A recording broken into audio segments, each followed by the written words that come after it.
Cell at Boston Parks and Rec, overseeing the improvements project here. With me tonight from the city are Michael McMillan, our community outreach coordinator, and our neighborhood liaison for Jamaica Plain is Caroline Peters. Presenting tonight from Arcadis are Kathy Offenberg and Uma Sakar, and completing the design team is Karina Lanfear. Next slide, please. I would like to just pause here for a second and give any elected officials an opportunity to speak. Hi, everyone. Good afternoon. Melissa Beltran, Director of Constituent Services with Councilor Weber's office. Thank you. Thanks so much, Melissa. Great to have you here. Next slide, please. So as you may know, we conducted a pulse check survey throughout the summer and earlier into the fall to get a sense of kind of the interest in the neighborhood. Tonight, the design team will present their analysis of the current condition of the park, and we'll hear about your experiences there. After the meeting, the design team will develop several concepts that incorporate what we hear from this community. And that's when we'll ask which concept you prefer, in whole or in part. And from there, the team will refine that concept into a final design. Next slide, please. So one of my favorite parts about living in Boston is how visible our adaptation has become to the ever-changing needs of the citizens and responsive to the environment. By envisioning an accessible, healthy, and resilient future for its residents and visitors, Boston aims to be a city that people both want and can comfortably live in. Next slide, please. Now, Park's role in helping realize that vision is by applying the principles of equal access and availability to guide our work. We add utility by valuing inclusivity not only in the park that is built, but in the process of determining those improvements. We want to promote connections, both physical and emotional, between neighbors and the park. Next slide, please. So in addition to those two topics I just mentioned, BPRD and City of Boston priorities, we take in a number of factors that we account for when we do undergo improvements for a park. Community input is one piece that helps to guide those design process, and that's why we're happy to have you here tonight. So this meeting, just one part of the larger conversation. Next slide, please. So the park has seen a number of changes over the years, including the removal of the original tennis court and locker room. And even the site footprint has changed over time. More recent improvements to the park have been focused on active recreation around the ball field. But we're lucky enough to get to look at each part of this park, and your input will help determine how they add up to one whole. So now with that, I'd like to hand things over to the design team for their portion of tonight's program. And Uma, you have our attention.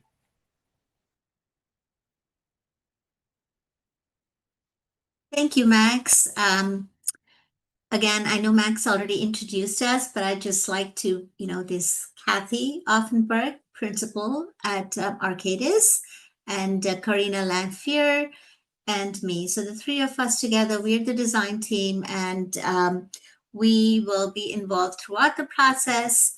And we're looking forward to seeing all of you throughout the process as well, so that, we can really work together. As Max said, we want this process to be as meaningful and inclusive as possible. And we are honestly, the three of us are really delighted to be working on this project. We have visited the site more than a couple of times and seen how, no matter what time of day it is, we've always seen people using the park. And what we like to see is how we can take your voices and make this space so much more special, because we see it as a place that's already serving the community, but can be so much more useful and so much more valuable to this community. So we are honestly very excited in hearing your voices. And as Max also said, this is not the only opportunity. Throughout the design process, you will have an opportunity to, contribute. And we would love to keep hearing your voice throughout the process, And if you're not able to contribute today for any reason, we will look forward to hearing your input either directly through Max. And we've also seen some of the responses received to the survey that was put out, and it really helps us at each step. So the first thing we're going to see is you're going to see today is an overall site analysis. And site analysis helps us as designers to understand the issues from an overall perspective. So what we're going to do today is just go through the site analysis and see what we can take from there to frame the discussion. And then the second part of our presentation today is to go into each area of this park and get your input on what works, what doesn't work, and what can we do to make everything better. So we'll start with the site analysis, and I can stop at each slide, just if you want to raise your hand and make a comment, please feel free to do so at any time.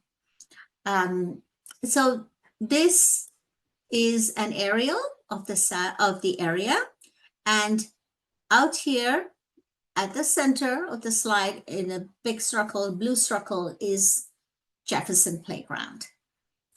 What you see here is a 1/4 mile walking radius, and then a 1/2 mile walking radius. So we took a look at what are the other amenities, open spaces that are available in this neighborhood, right, within walking distance. So you can see there are quite a few. The green are like parks. Well, let me start with the red. The 2 red circles, I'm sure all of you will recognize, are the K-8 public school, the Hannigan School, as well as a community center that are really located adjacent to the site. And then you have quite a few of the green circles, which are just open green spaces and community gardens, right? The green and the yellow. Just beyond Huntington Ave, you have Emerald Necklace with all the amenities it has to offer. But one of the things that really stood out for us was that to have another ball field, there's just one other ball field in this area, which is McLaughlin Playground. And the Mozart Street Park is the only other one that has a tot lot or play equipment area. So, one of the things that we will discuss this playground in detail moving on, but this may give you a frame of reference to see what else is available on the neighborhood that we live in, and what else perhaps would help make Jefferson Playground a better place.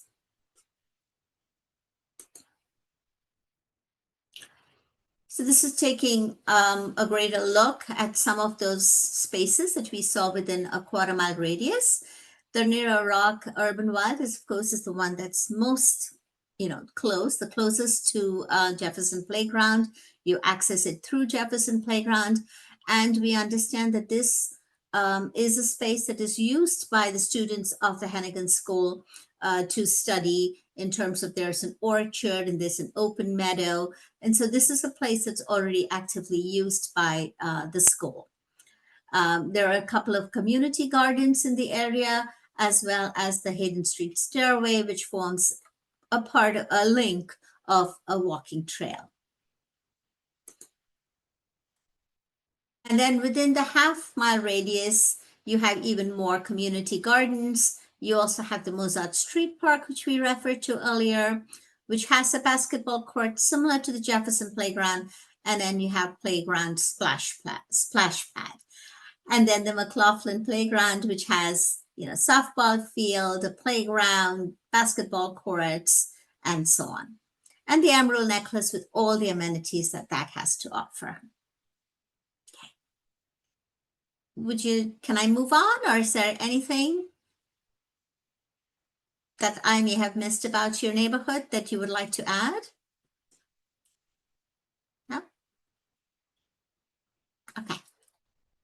Oh, yes. I'm sorry, I don't have your name here, but sure. Hi, this is Louisa Harris. Thank you for these this information basically. But could you give us a context of why you're showing all this around the park? What is your purpose? Sure. We'd like to see what it is about Jefferson that makes it unique, or what are the facilities that perhaps it may need in comparison with everything else. So, for example, it appears from this diagram that there are, there are two areas. If you wanted a community garden, there are two community gardens within a quarter-mile radius, right? There is the urban Nira Rock Urban Wild, which is really close by. So those facilities are already existing.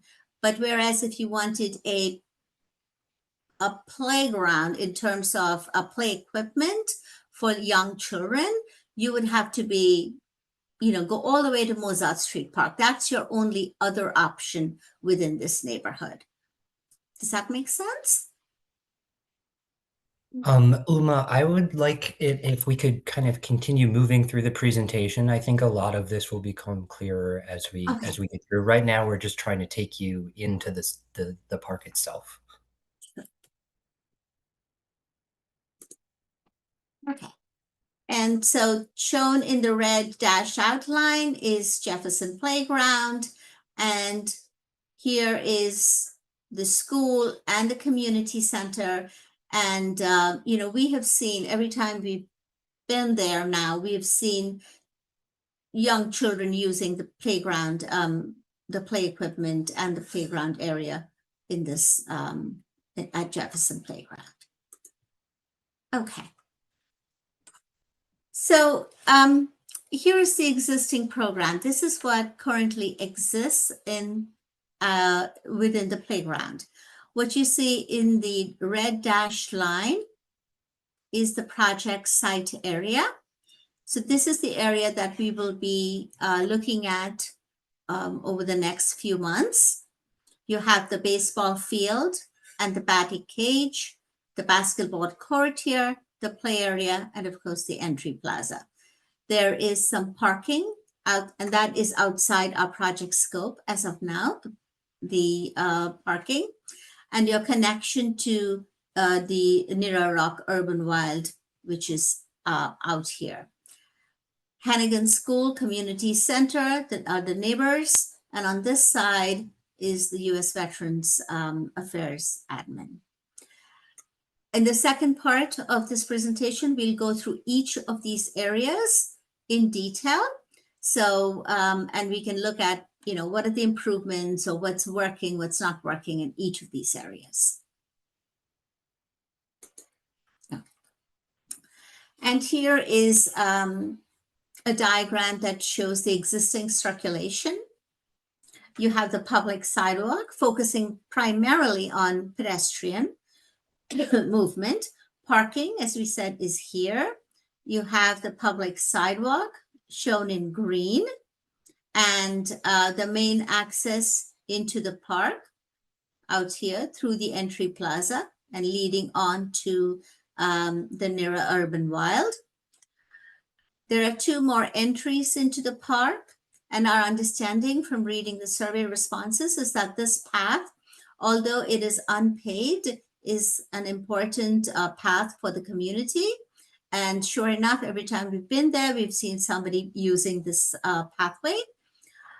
There is a fence, which is this blue dash and dot line that you see here around some parts of the park. Sorry. Okay. And as we go through the, we went on site. These are the photos that we've recorded when we were on site. And we noticed there are some places that obviously required improvement. For example, there are places where there are cracks in the pavement, or there may be tripping hazards. This is another walkway. This is the walkway that we were referring to, which is kind of cutting across from the school on the far side to the parking lot on beyond this, which is unpaved but well used. And then there are areas with empty grates and so on. So we have been recording the areas that were obviously needing improvement. And then also took a look at the perimeter. The fence right now is there as we saw in most parts of the site. And it is, there are certain entry points, right, from the school through that walk that we see. There are places where the fence is in obvious good condition. And then there are places where it may not be, where maybe some of the posts are dented or the fabric needs repair. So we have been, making a record of that. Then this area is, of course, the entry plaza and the connection to the Mirror Rock Urban Wild. So we can, if you have any questions here, we can pause or we can keep moving on.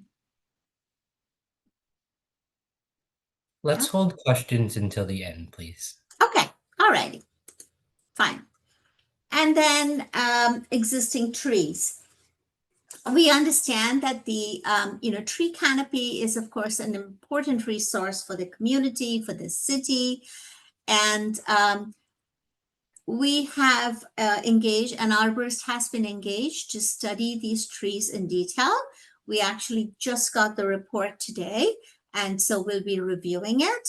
And what the arborist will be doing in detail is examining each tree, the species, the health, their recommendations, and so on. It is our intent, of course, to support the health of these trees and to keep the canopy to the extent possible, and in fact, to enhance it wherever we can. So you can see some of the existing trees. This is I think, a lovely row of Linden Street trees along Grotto Glen Road. There are trees all along the perimeter. So it's kind of interesting that the perimeter is very well treed, but obviously because there's a big ball field, the interior of the park is very open, right? So that's what you see. And that works with the ball field, but when you come to the play equipment area, the tot lot, the basketball court, perhaps there may be opportunities for shade. So that's something that we will explore as the program of the park becomes more definite. Okay, so now we move on to the second part of the discussion, which is basically we're going to zoom in to each of the areas and find out from you what it is that, as I said, what works, what doesn't work, what you like, what you'd like to see improve. So we can start from an overall perspective, right? What do you think makes this playground unique? What do you love about it? Where do you see the need for improvement? And if somebody wants to contribute to that, we can, or we can just zoom in and go area by area. Yes, Allison. Yes, hi, Allison Pultenus. I live on Lawn Street at the top of the stairs on the other side of Heath. One thing that really makes it very unique is its history as a former quarry site. So you have those very large, dramatic rocks, and Yes. not just at Naira Rock, but bordering the back of the Jefferson schoolhouse condos and the edge that's along the entrance from the Hennigan. So I think that's worthy of pointing out and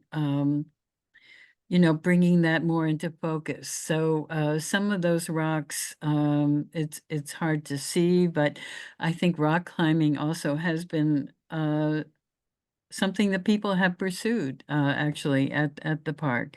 So, and it's also the history that I'm familiar with of the playground is that it was an Arthur Shercliffe park from the 1920s. And originally, of course, was much, much larger before the Hennigan School Complex was built. The ball field is very special, I think, because of the quality of the teams that play there. So that's a kind of a cool thing. But I'll stop there and let other people talk. Thank you. We did notice that it's called the Pudding Stone Outcrop. That's very special. Yes.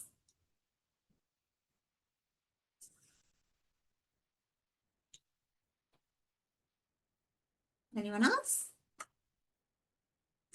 Yes. Allison. The other Yes. Allison, yeah, I can share that we basically abut the park on the other side of Naira Rock. And so what is special about it to us is that it is so close to our house and our family. We have small kids. The ball field is one of the only ball fields large enough for the older divisions of many leagues to play on in this part of the city. Needs for improvement, the ball field drainage is horrendous. It rains once and it's giant puddles for weeks.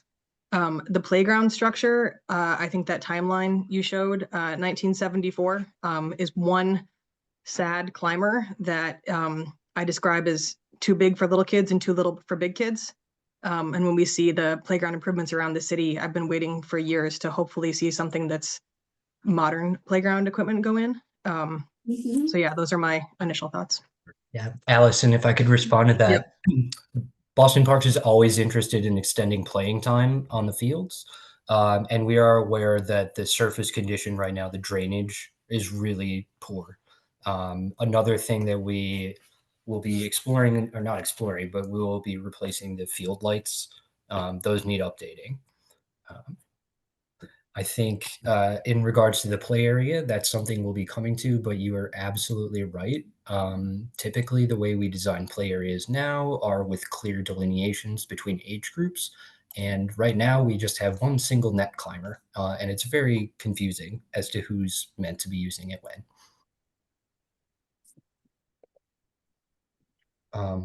Aaron, I see you have your hand up. Yes, my name is Erin, and I'm a neighbor of Allison, so I'm on the other side of the park, on the other side of Narrow Rock Woods, and so that's why it's important to me. I think one of the issues for someone like me is I don't use Jefferson Playground; it's a cut through for me. But I think that there's a lot of potential there to activate it for the entire community. But and I'd be curious to know about you, like the usability study of who uses it at what time. And if I think that Allison, you've told me that some people use it as a dog park as well. And so just making sure that we're being mindful of who's using it, how that's impacting the space, and how we can activate it for greater use would be of interest to me.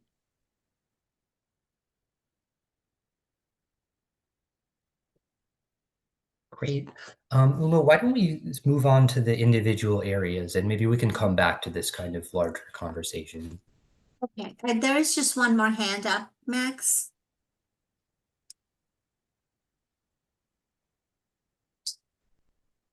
No? It was Louisa. Oh, sure. Okay. Yeah. Thank you. So I'm very grateful for the studies you guys doing. So that's very encouraging. And also that you ask us, what we appreciate about this area. I think following what Allison and Aaron have said, this is the only larger space in the neighborhood. Yes, we do have certainly a larger space up the hill, McLaughlin Park, but, and you say a quarter mile, yeah, or half a mile. Half a mile flat, it's great. Half a mile up the hill and Mission Hill, it's a very long distance. So this is really key for our neighborhood, for this part, Old Jackson Square and so forth. And I mean, improvement, and probably we can talk more about it. There's several things that we can suggest indeed. I think your observation maybe of being a certain time of the day or in certain circumstances, and the park is definitely occasionally used more by the after school program, that the Hennigan does, right? The BCYF does indeed. And certainly, I'm sure you have already figured out that there are ways that we can utilize it if it's kept and maintained also for the broader community, right? So the seniors, the families, and so forth, the professional people can go run there, or I don't know about rock climbing, so I can, but there are other opportunities that are part of the improvement that I would think that you are considering. Maybe we can talk more about it, but our main concern is that it's underutilized at this point because of the conditions. Thank you. Thank you. I will move on. We go through each of these areas in detail, and we've got the same 3 questions in all. What do you like about it and what needs improvement? And we've just put in a few things that perhaps may get you thinking. So the first thing we're going to talk about is the entry plaza. And our intent here is to understand your needs and priorities so that we can put a program together. Of course, we can't do everything. We may not be able to do everything, but we will try our best to do as much as possible within the constraints that we have, right? So here is the entrance plaza, shown here in a yellow circle. And, this is the parking out here, which is out there by Grotto Glen Road. You come in and you have this entrance plaza with the signage. It tells you one way you can go to Naira Road. I'm sorry, Naira Urban Wild. And then you can see the play equipment here and then off to the baseball and the basketball courts. And then there are some trash receptacles here. I understand the portable toilet comes in during season and is taken out. So this is roughly what the entry plaza looks like now and the kind of facilities and amenities it has. So again, what we did not see from, we didn't see a clear sense of arrival. We didn't see, much seating or gathering. And perhaps, we thought maybe then better signage might help. But then those were the things that we thought of when we came in to this place. And, such as kind of seeing it for the first time and then kind of seeing it over and over again as well. But to get your input, for the first 2 questions, what do you think works? What doesn't?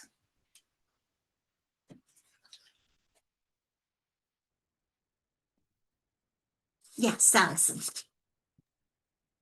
Well, there's 2 Allisons. I hope Oh. am I the right one to speak? Okay. Yes. Okay, thanks.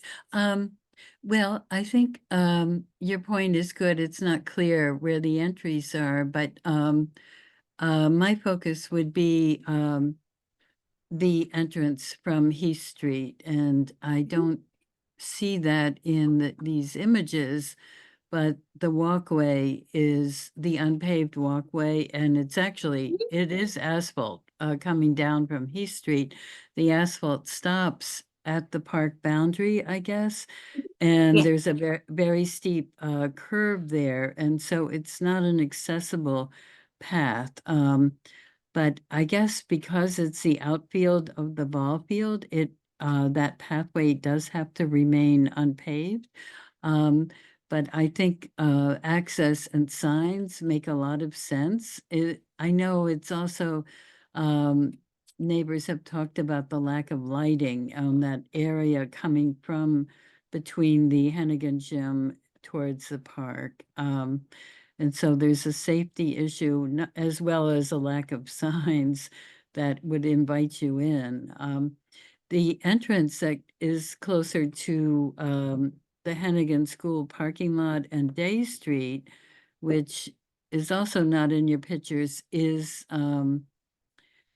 also not, it could be a lot more welcoming, but there is a small sign there that says this is part of the Walking City Trail. So that's something to think about, that this is actually part of a citywide walking route. Mhm. But it's also very different for teams that are arriving at the parking lot and coming into the ball field versus the people who are using the unpaved pathway. Just a Uh-huh. couple of points. Yes, thank you. And you were talking specifically about lack of lighting. I don't know if you can see my mouse. Lack of lighting in this area, right? Along the walk here.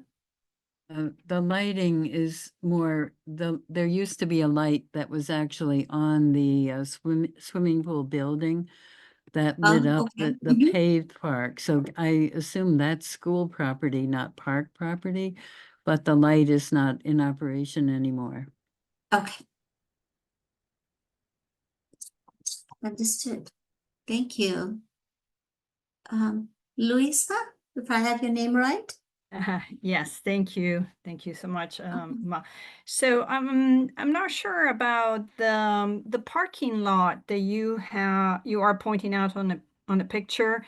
The few times I drove around there, I saw a lot of neighbors parking there, and it's not as accommodating for two teams, let's say, to come or something to that extent. Am I incorrect? I'm not sure what were your thoughts on it.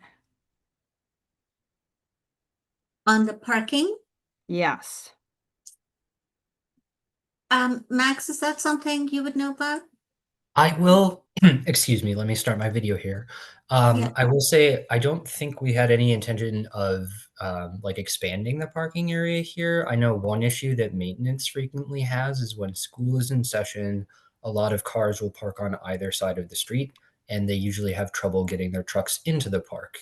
There's sort of a tapering point that makes that really bad. So I think that's something we'll be looking at with maintenance in terms of ability to access from the street, but that's something I'll also need to be coordinating alongside public works. Gotcha. Yeah, and I think certainly a lot of people tend to enter from the entrance where the path is that comes from Heath Street, right? Which next to it there is a parking lot, which I believe it's BPS, right? I But maybe believe there's something that can be worked out with them. I think we're going to we will be working with BPS on this project. Great. I do know this specific slide is really focused on that entry plaza around the ball field, or if you're coming to Gotcha. say use the basketball court or play area, we'll be looking more at that path, I believe, alongside the ball field here in the next few slides. Gotcha. Thank you. And definitely, if I can just add to Allison's comment, signage. We're already working with BCYF to put a sign on Heath Street that there is a BCYF center there. So maybe you guys can work in collaboration and also add that there's a ball field and basketball courts. Just ideas. Thank you. Thank you. Thank you. Allison, do you have anything more or? Yes, but Max was saying you're going to talk more about the unpaved pathway in the next slide. So Okay, here we can go to the next slide. sorry, I didn't lower my No, hand. no Okay. problem. So the ball field and batting cage again outlined in yellow.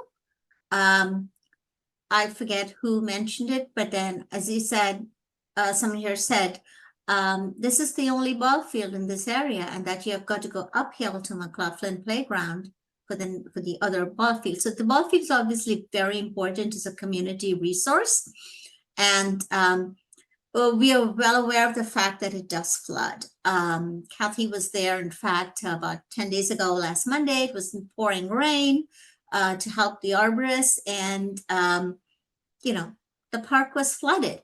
And I heard also it being mentioned here that it takes several days for the field, to recover so that you cannot use it for several days after a heavy rain, which is quite concerning. So we can see low points in the existing ball field. This is the walk, and Allison, feel free to talk about it again. We noticed that some parts of the backstop needed repair. The seating was another thing that, is there enough seating? There was, in the feedback, there were people who mentioned that the bleacher seating is in fact not used at all. And we'd like to understand why it's not being used, what would help with the seating. And of course, the batting cage. The batting cage was also completely flooded the day that Kathy visited. So again, we see all these issues, and we'd like to understand more about your expectations for a better ball field and batting cage. Walter? Hi there. Thank you. Yeah, this is Walter. When Allison and I are on the board of the Regan Youth League, so we'll use this for our older kids, 13 to 16-year-olds. I won't belabor the ball field itself and drainage. You got that. I think the bleacher seating, it does get used. I think one of the challenges are maybe the sight lines are a little bit limited, and they're pretty small. I think they're probably, if you doubled the capacity on each side, that would help. I also think if you elevate them, like so that you step up to it and it's not at ground level, that might help too and encourage people, just because it's hard to see from the floor level and you only have 3 rows. Batting cage, yeah, that'd be very helpful to have a functioning batting cage.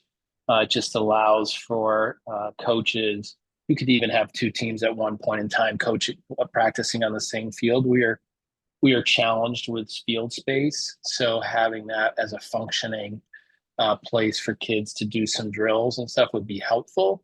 I don't know to what extent we can use different surfaces within the batting cage. I know the city is always trying to put green space and not add AstroTurf, but maybe a different surface over there to just limit the opportunities for flooding. And then, I think the one thing to be watchful for is I know the trees do present on the right field side as you're entering along Glen Grotto Road. They do offer a nice look, but they also encroach on that field pretty much, like down that right field line. They're overgrown, like kind of almost growing into the field. So something to just be watchful for. The final thing I'll say about the field is, and I put this in my notes, is, storage is very expensive for leagues like ourselves. So building some type of permanent storage locker of some sort, it doesn't have to be like with a door. It can just be, a metal locker, but having something positioned, near the backstop would help us out a lot.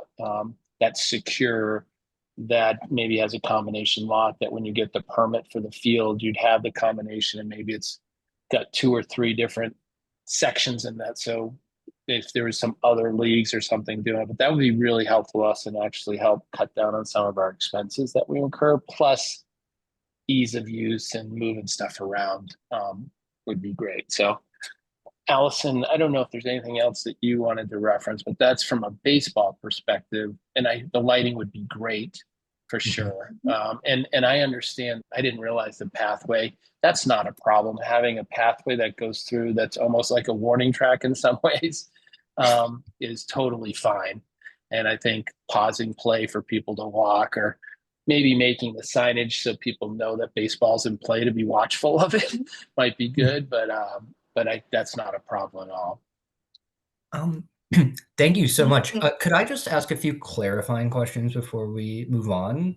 Sure. I see Allison still has her hand up. I did want to know, normally when we talk about like a ballpark being flooded, we're talking about the infield specifically, correct? Yes, correct. Okay, Yeah, great. and I would say it's specifically more the left, the third base side Okay. is where most of the problems are.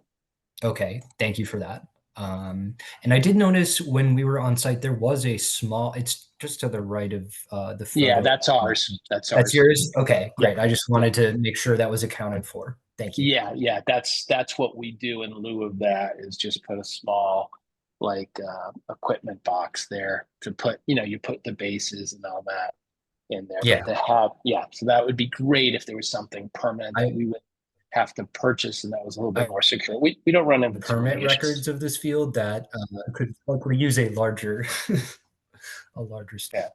The only other piece that could be, and you saw it in another picture, I'm sorry, just to add on, the having a place for the grounds crew stuff too, like dirt, or to be able to add to the field, or if the coaches or someone's there. They had it just on the right, to the right of the first base bleachers. There's a little area there that I think used to be designated to put extra infield dirt that could be helpful, not only for us, but for the city to use.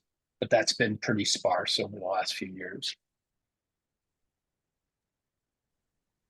I would jump on what Walter said with a couple things. One is, if the city needs to look at examples at other city parks, both Hines and Billings have storage lockers that the teams that use those fields are able to use. So that could be helpful to like look at what's there. Max, if you need photos of the flooding, I have plenty because I 311 them all the time. But it's not, sometimes it's not even just days, it's weeks. And then the other thing regarding the field that I would bring up, and I think Walter can jump in if I get this wrong, but as the city is renovating Murphy, it's going to be at least a full year before folks are allowed on that field. And it's the only other field kind of in the vicinity. I mean, it's not in that map you showed, but it's on the other side of JP that's large enough for the older kids. And so as much as we are eager to, I hope the timeline of this is soon, it would be great if at least Murphy was open for public use again before the ball field at this field was torn up. Just for this somewhere for the older kids to play ball. Yeah, that's a good point, Allison.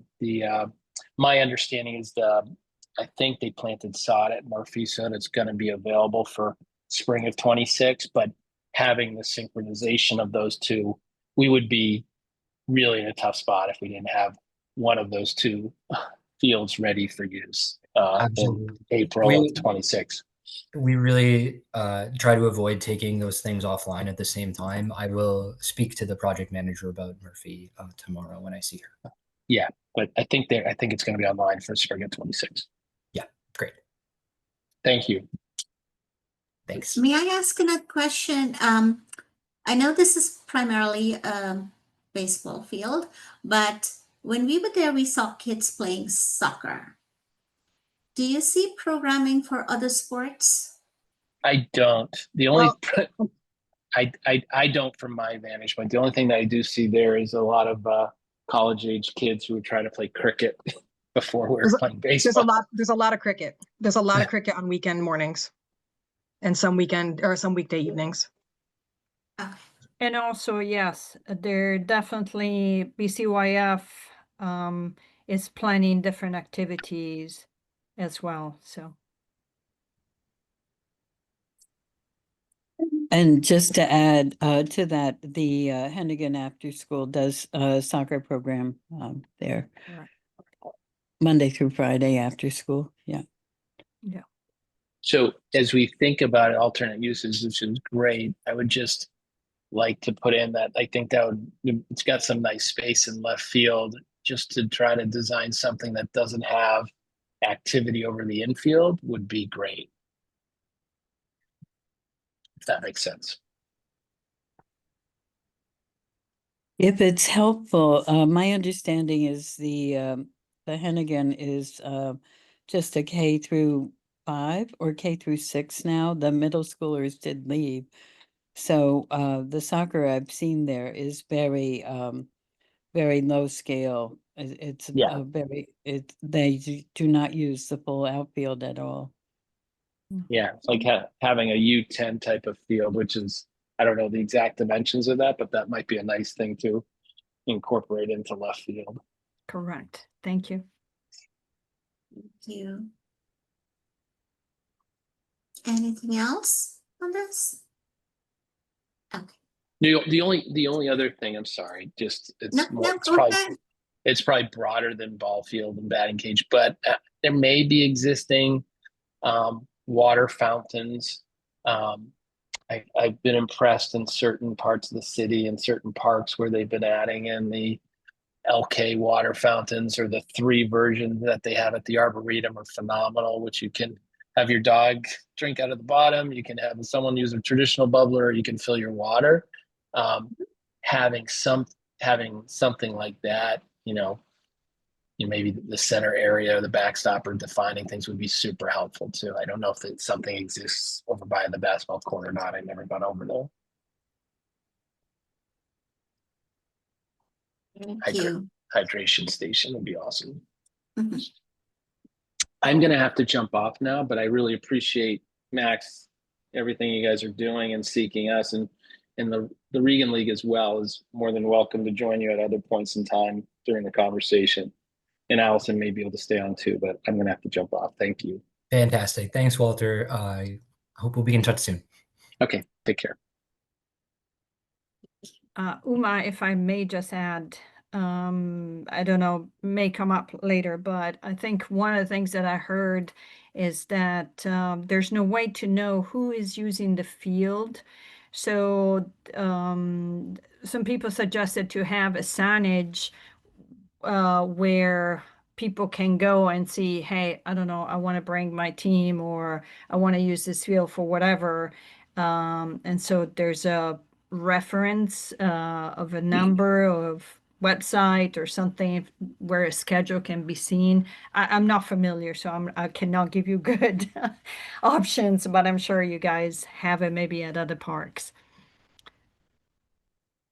Max, is that something the Boston Parks has? I will need to check with Paul, our permitting specialist. I know there are ways to access the permitting. I don't Right. know if it's publicly facing though, so I will have to check with him and get back to you because Thank I you, do think Max. it'd be a very good piece of information to have. I was it was mentioned to me, so I think it's important for people. Thank you. Yes, thank you very much. Uma, why don't we move on to the next set, so we have enough time to cover the last 2. Right. Okay. So basketball court, same thing. Out here in this corner, we took a look at it, and we thought some of the things that might need improvement to the quality of the surface, that there may not be enough seating and perhaps lighting, and the quality of the basketball hoops themselves. So those were some of the things that came to our attention. But then, we'd like to get your feedback. Max, could you, is this meeting till 7 or 7:30? I just wanted to confirm before we move on. We're going till 7:30. Okay, all right.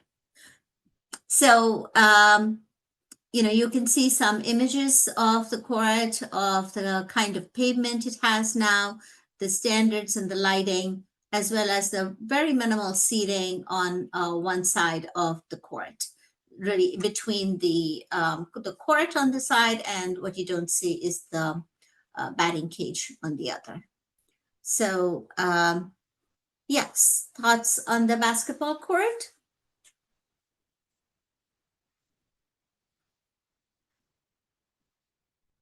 Have you seen a lot of usage of the court when you were there surveying? I think one of the times that we were there, we did see actually one young man playing. It But is. I'm not sure. This is something that we'd like your input on. The If I can community. just jump in quickly, Mhm. as far as I'm aware, there are no permitted leagues or anything using Right. this court. And it did sound like Walter wasn't familiar with this court. So I just want to make sure that we're able to kind of assess this really, Mhm. I think, great opportunity. It's such a striking place. It's such a beautiful backdrop. Yeah. So Max, I'm not a basketball player, so again, I'm really Yes, same. cannot jump. But I'm just relaying things that I've heard. One of my next door neighbor just goes all the way up the hill to play. So I think there's no, maybe signage again will help in better way through, and so for all the things that we talked about, right? May be helpful, and maybe I don't know the condition again of the pavement, and so I don't understand any of this stuff. Maybe other things like that will encourage people. But certainly there are people that would be using it. So just letting you know, that's all. Sure. Thank you. And thank you. I really appreciate you talking to your neighbors in advance and bringing their comments if they're not able to join us. So thank you. Allison? Aaron was first, I think. Oh, okay. Sorry, Erin. Oh, no worries, and thanks. I'm driving, so I can't see the screen, but I would say a couple of key stakeholders we should think about looping in is potentially the Mildred Haley, and I know that isn't it like the Boys and Girls Club is going to be doing a grand opening. what is that? Oh, I'm sorry, they're going to be doing the grand opening, the Mildred Haley Youth Center. Right. Shouldn't they be someone who we talk to about this? Because if we have a basketball court, I would think that we would want to use it and have it, even if there aren't permitted leagues using it, that youth would want to use it. Am I right in thinking that? Right. Just because we don't have permitted users currently doesn't mean we don't want them there. And even if they're not permitted users, I would think even people from the Hennigan or from Mildred Haley might want to use that, or even the Boys and Girls Club. Absolutely. I mean, an activated park is a happy park. That's it. Thank you so much. Thank you.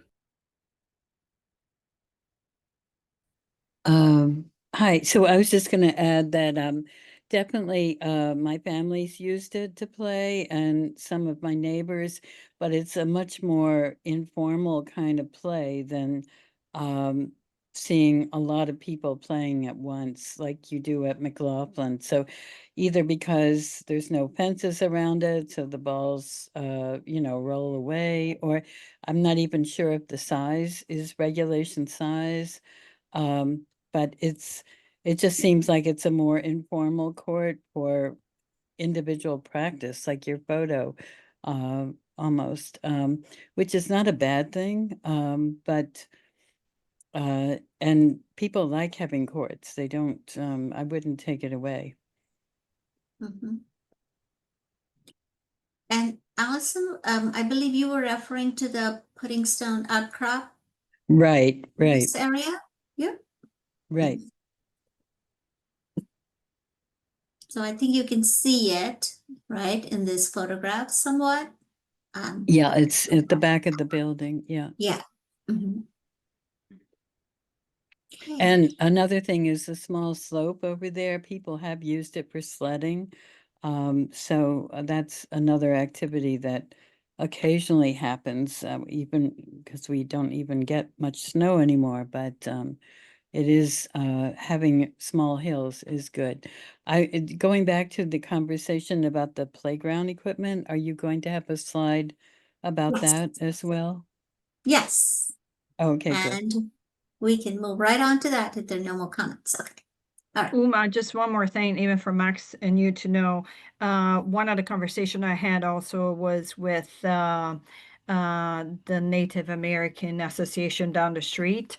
They do have a basketball court indoor, but in the summer, they do not have uh, sorry, air conditioning.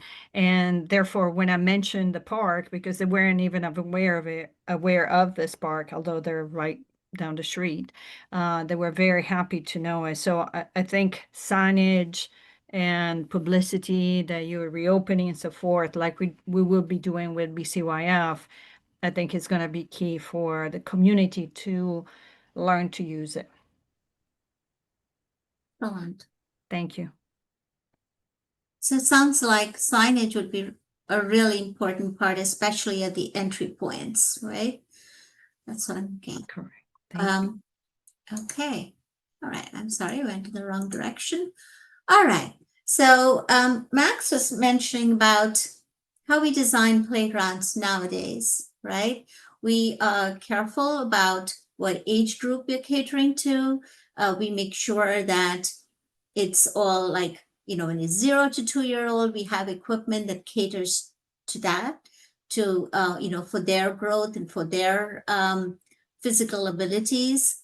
And then we say 2 to 5-year-olds, what is it that will challenge them and will entertain them? And then 5 to 12-year-olds. So the kind of play equipment that we have is, I think, more age specific. We also try and work with nature. So a lot of playgrounds, we try to have more interaction with nature, whether it is in the form of play equipment that looks like it's more natural or made out of wood, for example, or involves more direct interaction with natural elements. We also design our playgrounds to be as inclusive as possible.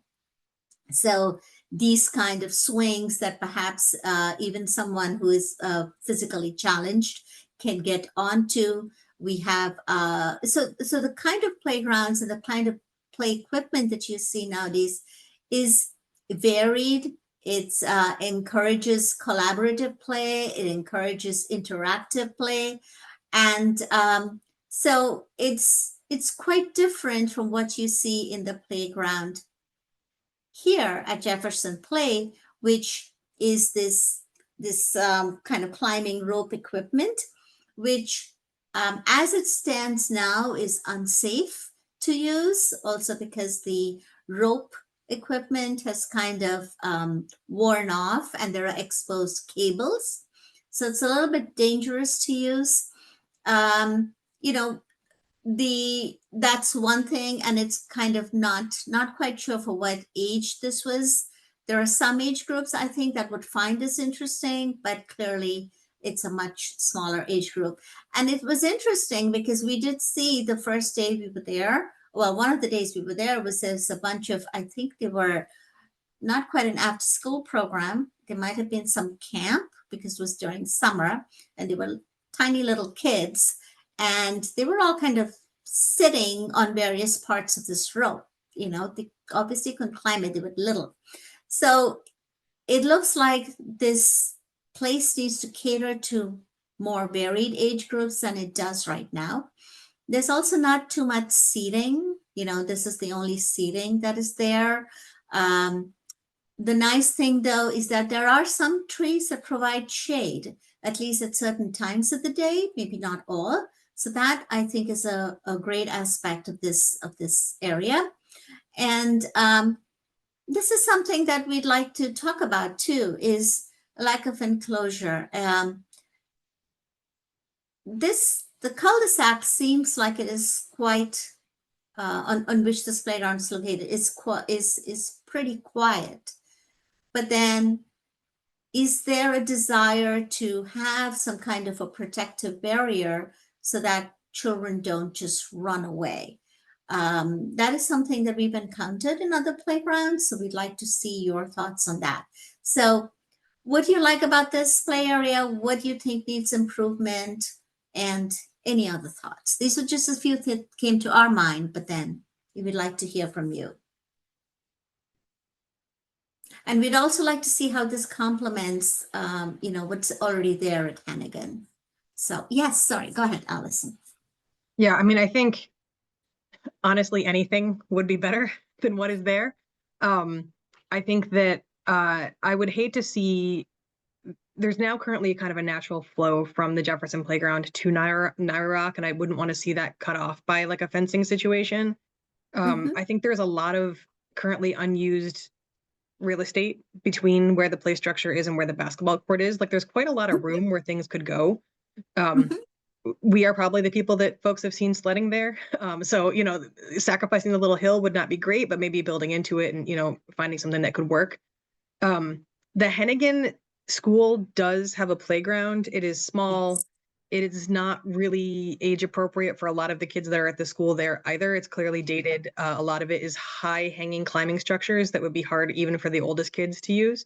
That being said, I think that the majority of the park users are largely in that middle to upper age group that you kind of showed. I think as is, anyone you see on the play structure, probably if surveyed, most of them are there for another reason and climbing on it because they're bored. It's not a destination playground. It's a, I'm here at my siblings' ball game and there's nothing else to do. So I guess I'll go sit on these ropes, right? So I think when we talk about under usage of the park, I think that the playground equipment in particular is a if you build it, they will come kind of situation. Because no one's taking their kids to that park to play at that playground as is. So to me, I think when the park is underutilized, it encourages undesirable behavior in the park and in the parking lot next to the park. Whereas if it were a better playground area and families were using it, some of those things would be discouraged. Thank you. Erin? Thank you.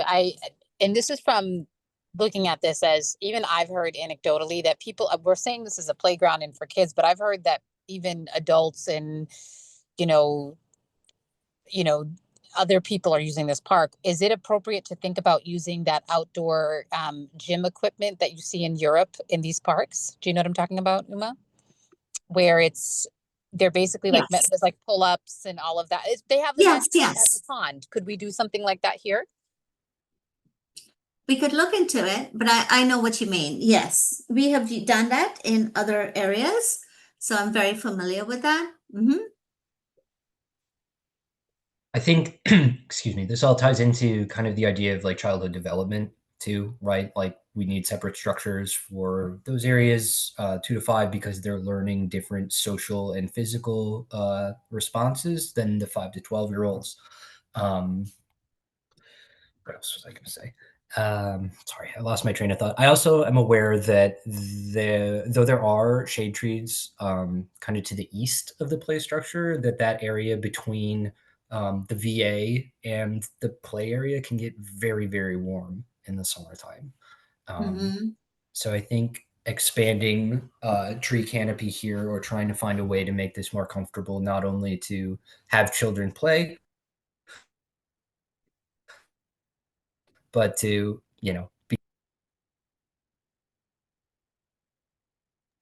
Could we get misters or am I asking for too much? I will need to take a look at the utilities, the existing utilities there, but I will get back to you.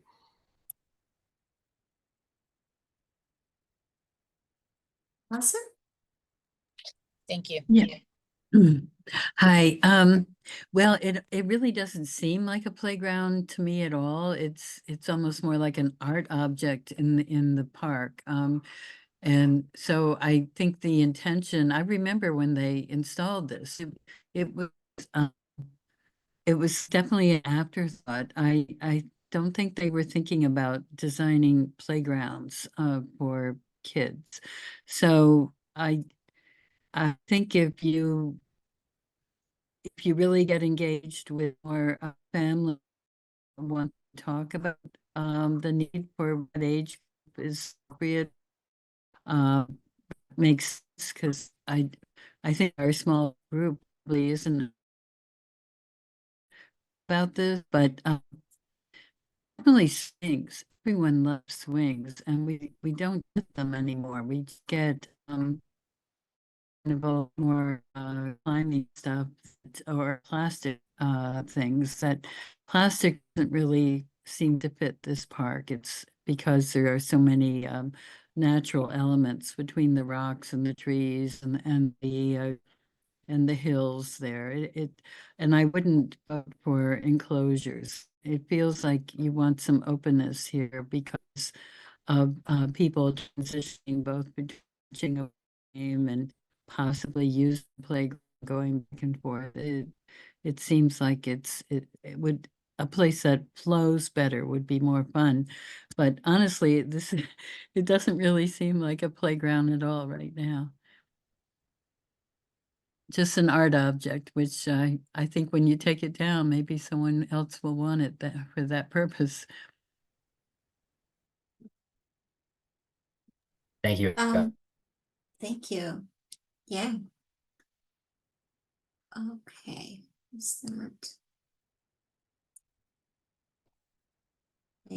We come, Kathy, Karina, do you have any other questions you might want to ask? I know we've had wonderful feedback, so thank you so much. Yeah.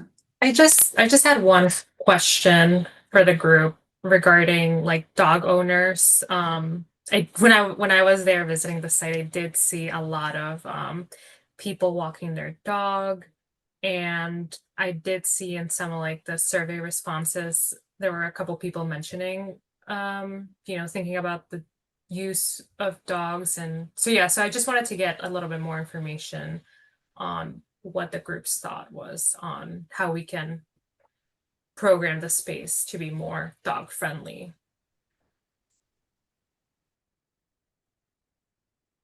I mean, I can add that it's used as like a clandestine dog park at the moment. As an advocate for the baseball field, it's a hard sell for me, and I can speak for Walter too, that I'd hate to see the outfield lost to a dog run. As much as I'm a huge advocate of the new dog park at the Flaherty, it's an awesome asset to that part of JP. But people use the outfield as a dog run, which is not great for baseball purposes. Yes, and I will add that dog parks do have pretty strict regulations about square footage, and I'm not entirely sure we would have the available footage to look at something like that here. So maybe that's another signage issue. Yeah, could be. Ben? Yep. Hey, everyone.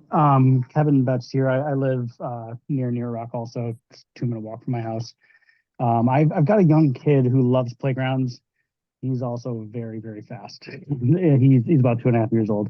And so I'm all for the openness and not making significant enclosures that would really entrap any of the areas, but just maybe something to consider is that anything that's geared towards like the 2 to 5-year-old range, those kids can have some really fast wheels and quick acceleration. So we just want to make sure there's something that can keep the kids who are wild a little bit enclosed around the 2 to 5-year-old type playground stuff. Mm-hmm. Thank you. Thank you. Not to go back to the dog park thing, but I do think it's a really big issue. I know because I own a pet and house sitting business that signs will not inhibit these people. There's something called Franklin Park coming up, which is looking at how Franklin Park can be used for dog parks and dog runs. I'd love to hear recommendations from Max and your team about how we can educate people to take their dogs elsewhere or to other dog parks, or at least put poop bag stations up so that there isn't dog feces on the field while kids are playing. Right. This is unfortunately a common refrain I've heard. Typically, yeah, it is very difficult to kind of dictate how people end up using a park, but the clearer the programming we can provide, usually the better. The better we can understand and predict how people will end up using it. I'm sorry if I didn't quite answer your question. I was trying to get my computer plugged back in. No worries.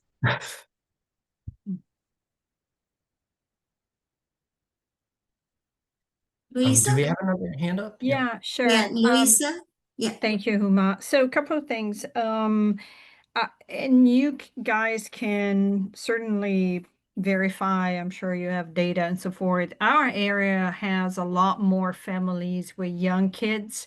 So I appreciate Walter mentioning his concern. I think maybe an enclosure for the smaller kids, maybe like he suggested. So extending the larger play area and have one just for them, maybe. But certainly there are more families on this side of the hill and Heath Street and South Huntington buildings. Understood. The other Thank thing I wanted you. to say about the dog park, yeah, sure. And the dog park, I think, Uma or Max, do you have any Brookline on Brookline Street, so not too far, right down Brookline Village, I guess it is. They do have a field, and I can see dogs running all the time, or at least when I pass by. So maybe I don't know how they regulate it. I totally agree that we shouldn't have poop on the ground. And so how do you control it?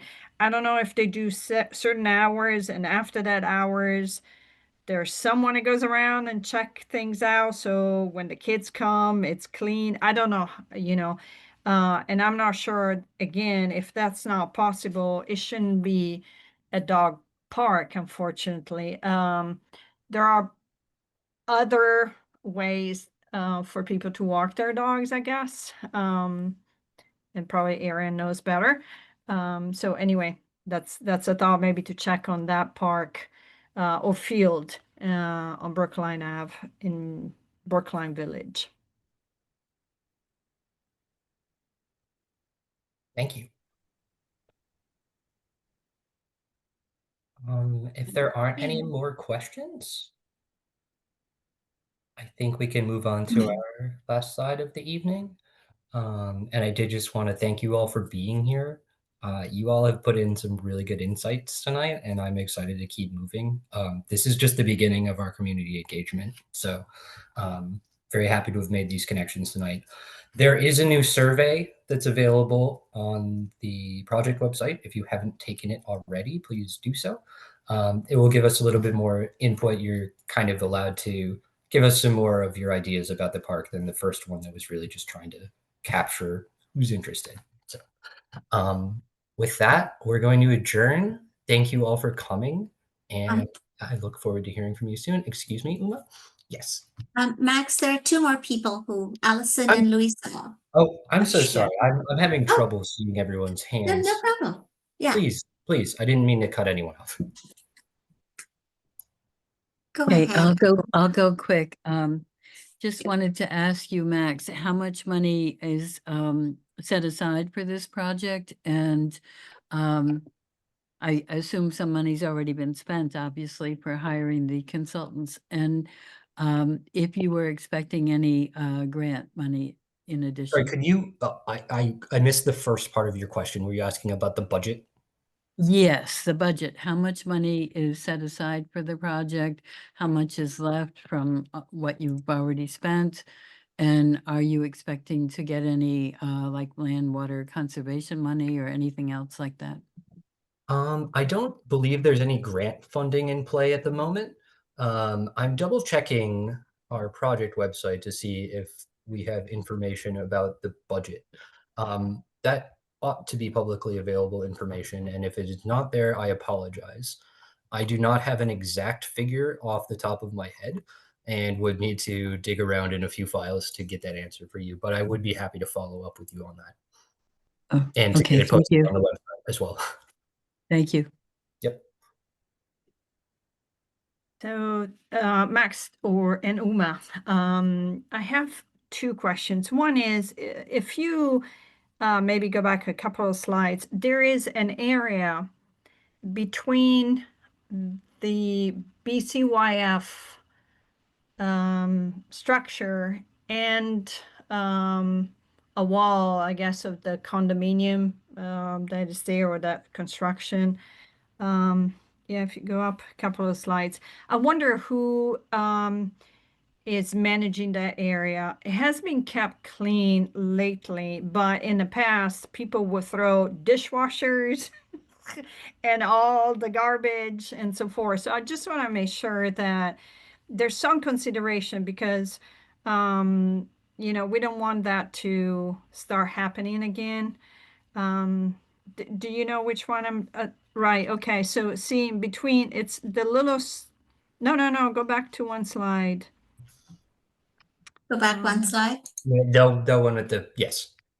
Yeah, this one too, it's okay. So so from Heath Street, that's the Hannigan Community Center, that green strip.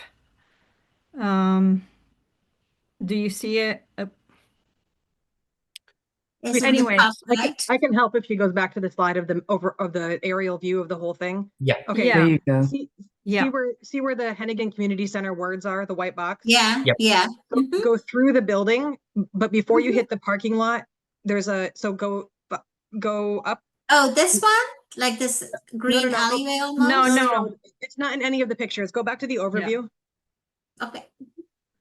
Thank you, the Allison. aerial photo. I know exactly what you're talking about because while there's Yep. not dishwashers, it's still a lot of trash back Not there. this Yep. one. The aerial view, yeah.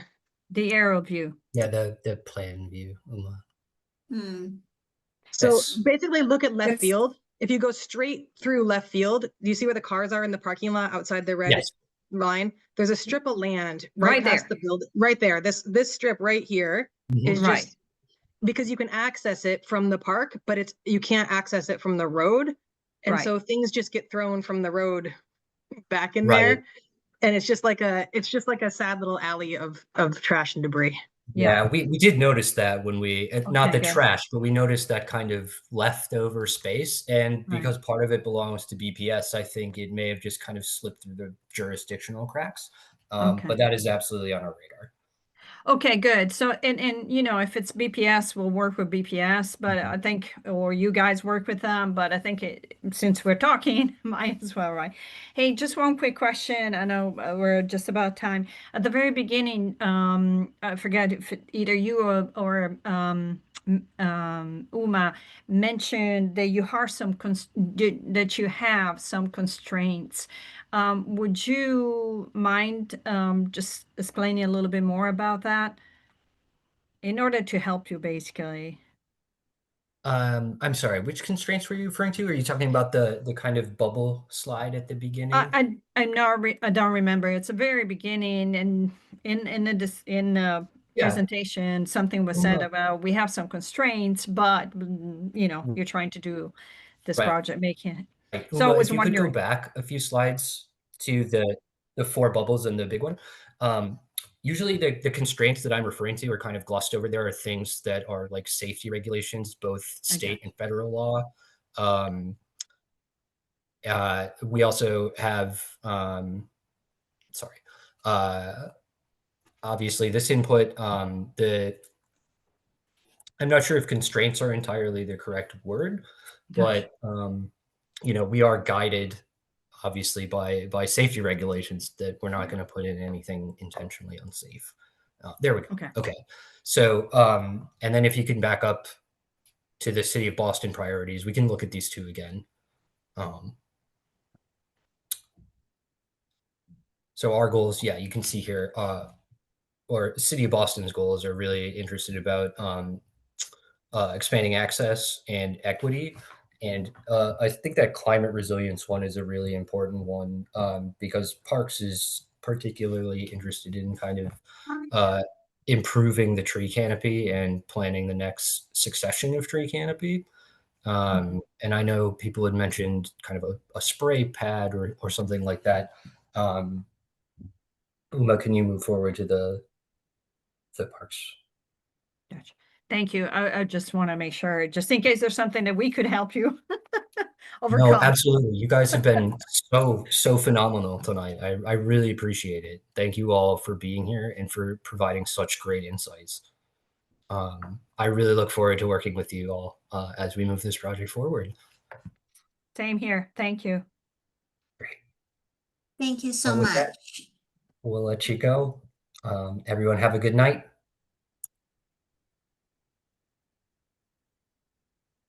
Thank you. Thank you.